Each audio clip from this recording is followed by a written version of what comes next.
गंवार पति। एक लड़की की शादी उसकी मर्जी के खिलाफ एक सीधे साधे लड़के से की जाती है जिसके घर में एक माँ के अलावा और कोई नहीं है।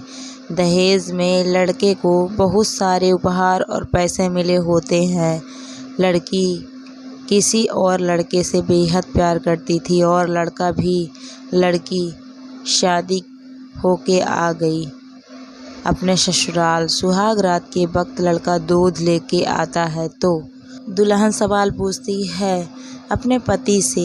एक पत्नी की मर्जी के बिना पति उसको हाथ लगाए तो उसे बलात्कार कहते हैं या हक। पति। आपको इतनी लंबी और गहरी जाने की कोई ज़रूरत नहीं है, बस दूध लाया हूँ, पी लीजिएगा। हम सिर्फ आपको शुभ रात्रि कहने आए थे, कह के कमरे से निकल जाता है। लड़की मन मार कर रह जाती है क्योंकि लड़की चाहती थी कि झगड़ा हो ताकि मैं इस गंवार से पीछा छुटा सकूं। है तो दुल्हन मगर घर का कोई भी काम नहीं करती, बस दिन भर ऑनलाइन रहती है और ना जाने किस किस से बातें करती। मगर उधर लड़के की माँ बिना शिकायत के दिन भर चूल्हा चौका से लेकर घर का सारा काम करती मगर हर पल अपने होठों पर मुस्कुराहट लेके फिरती। लड़का एक कंपनी में छोटा सा मुलाजिम है और बेहद ही मेहनती है और ईमानदार। करीब महीने भर बीत गए मगर पति पत्नी अब तक साथ नहीं सोए। वैसे लड़का बहुत शांत स्वभाव वाला था, इसीलिए वह ज़्यादा बातें नहीं करता था। बस खाने के वक्त अपनी पत्नी से पूछ लेता था कि कहाँ खाना खाओगी, अपने कमरे में या हमारे साथ। और सोने से पहले डायरी लिखने की आदत थी जो वह हर रात को लिखता था।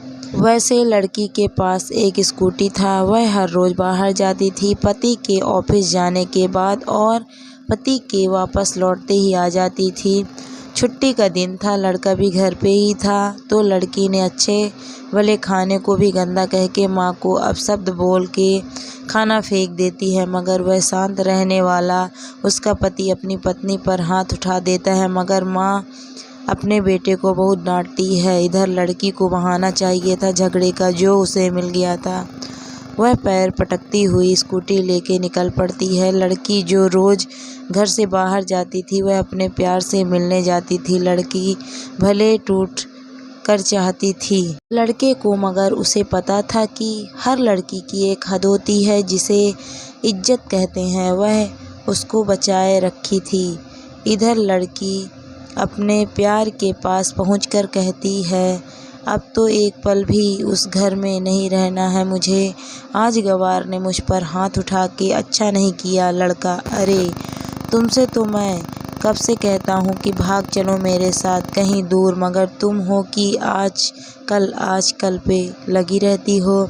लड़की। शादी के दिन मैं आई थी तो तुम्हारे पास तो तुमने लौटाया था मुझे। लड़का। खाली हाथ कहाँ तक भागोगी, तुम ही बोलो। मैंने तो कहा था कि कुछ पैसे और गहने साथ ले लो, तुम तो खाली हाथ आई थी। आखिर दूर एक नई जगह में ज़िंदगी नए सिरे से शुरू करने के लिए पैसे तो चाहिए ना। लड़की। तुम्हारे और मेरे प्यार के बारे में जानकर मेरे घर वालों ने बैंक के पासबुक, ATM और मेरे गहने तक रख लिए थे तो मैं क्या लाती अपने साथ। हम दोनों मेहनत करके कमा भी तो सकते थे। लड़का। चालाक इंसान पहले सोचता है और फिर काम करता है। खाली हाथ भागते तो ये इश्क का भूत 2 दिन में उतर जाता, समझी। और जब भी तुम्हें छूना चाहता हूँ बहुत नखरे हैं तुम्हारे, बस कहती हो शादी के बाद। लड़की।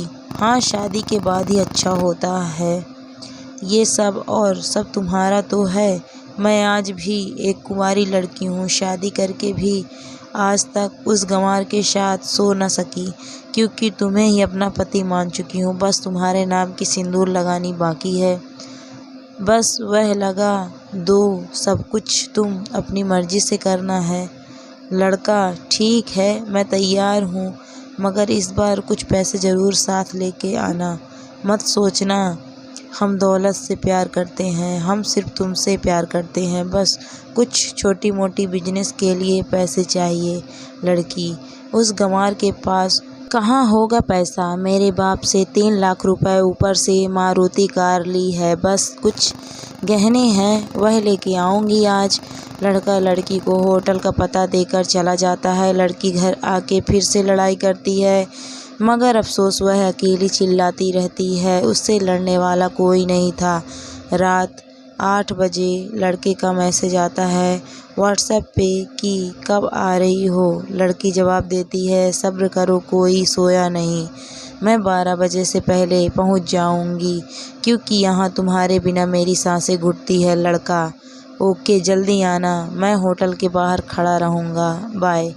लड़की अपने पति को बोल देती है कि मुझे खाना नहीं चाहिए, मैंने बाहर खा लिया है, इसीलिए मुझे कोई परेशान ना करे। इतना कह के दरवाज़ा बंद करके अंदर आती है कि पति बोलता है कि वह अलमारी से मेरी डायरी दे दो, फिर बंद करना दरवाज़ा, हम परेशान नहीं करेंगे। लड़की दरवाज़ा खोले बिना कहती है कि चाबियाँ दो अलमारी की। लड़का तुम्हारे बिस्तर के पैरों तले है चाबी, मगर लड़की दरवाज़ा नहीं खोलती, बल्कि ज़ोर ज़ोर से गाना सुनने लगती है। बाहर पति कुछ देर दरवाज़ा पीटता है, फिर हार कर लौट जाता है। लड़की ने बड़े ज़ोर से गाना बजा रखा था। फिर वह अलमारी खोल के देखती है, जो उसने पहली बार खोला था, क्योंकि वह अपना सामान अलग अलमारी में रखती थी।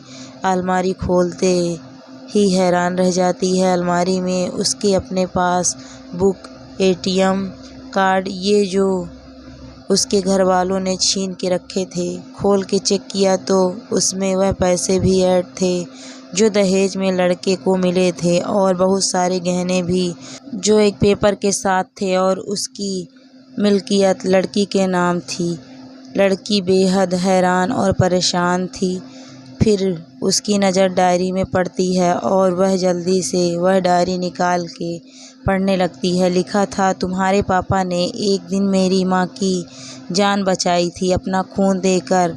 मैं अपनी माँ से बेहद प्यार करता हूँ, इसीलिए मैंने झुककर आपके पापा को प्रणाम करके कहा कि आपका ये अनमोल एहसान कभी नहीं भूलूंगा। कुछ दिन बाद आपके पापा हमारे घर आए तुम्हारे रिश्ते की बात लेकर, मगर उन्होंने आपकी हर बात बताई हमें कि आप एक लड़के से बेहद प्यार करती हो।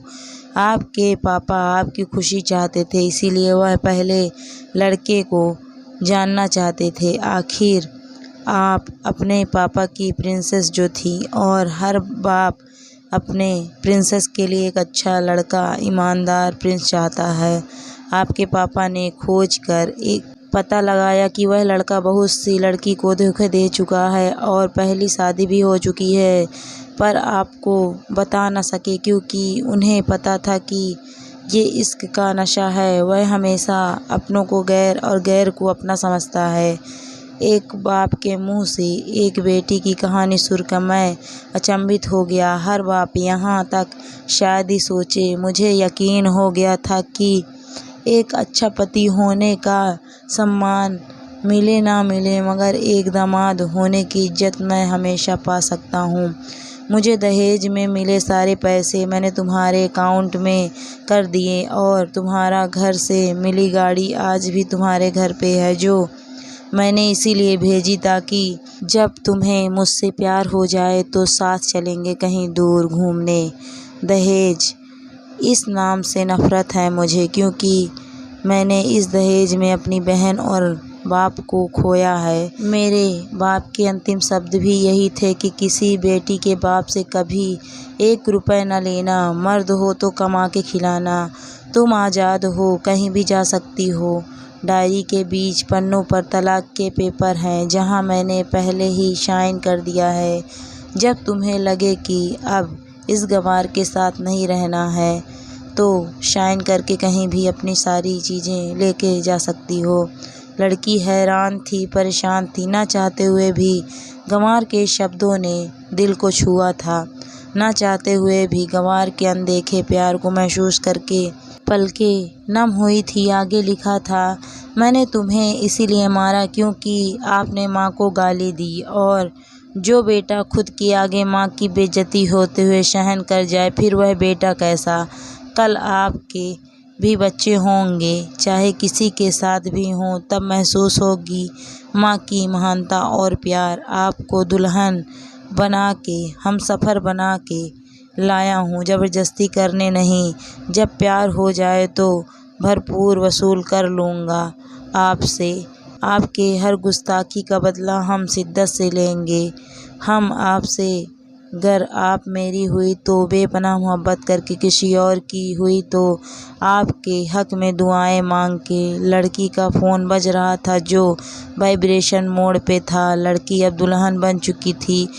पलकों से आंसू गिर रहे थे। सिसकाते हुए मोबाइल से पहले सिम निकाल के तोड़ दिया, फिर सारा सामान जैसा था वैसे रख के ना जाने कब सो गई। पता नहीं चला सुबह देर से जगी, तब तक गवार ऑफिस जा चुका था। पहले नहा धोकर साड़ी पहनी, लंबी सी सिंदूर डाली अपनी मांग में, फिर मंगलसूत्र, जबकि पहले एक टीकी जैसे साइड पे सिंदूर लगाती थी ताकि कोई लड़का ध्यान ना दे, मगर आज 10 किलोमीटर से भी दिखाई दे ऐसी लंबी और गाढ़ी सिंदूर लगाई थी दुल्हन ने। फिर किचन में जाके सासू माँ को ज़बरदस्ती कमरे में लेके तैयार होने को कहती और अपने गंवार पति के लिए थोड़े नमकीन, थोड़े हलवे और चाय बना के अपनी स्कूटी में सासू माँ को ज़बरदस्ती बिठाकर, जबकि कुछ पता ही नहीं है उनको कि बहू आज मुझे कहाँ ले जा रही है, बस बैठ जाती हैं। फिर रास्ते में सासू माँ को पति के ऑफिस का पता पूछकर ऑफिस पहुँच जाती है। पति हैरान रह जाता है पत्नी को इस हालत में देखकर। पति, सब ठीक तो है ना माँ?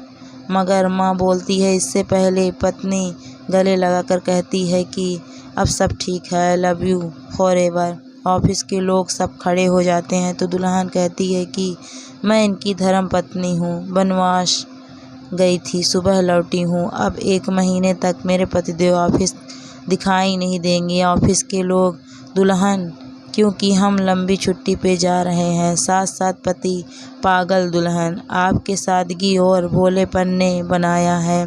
सभी लोग तालियां बजाते हुए दुल्हन फिर से लिपट जाती है अपने गंवार से, जहां से वह दोबारा कभी भी छूटना नहीं चाहेगी। बड़े बड़े फैसले होते हैं कभी कभी हमारे अपनों की, मगर हम समझ नहीं पाते कि हमारे अपने हमारी फिक्र खुद से ज़्यादा क्यों करते हैं। माँ बाप के फैसलों का सम्मान करें, क्योंकि ये 2 ऐसे शख्स हैं जो आपको हमेशा दुनियादारी से ज़्यादा प्यार करते हैं।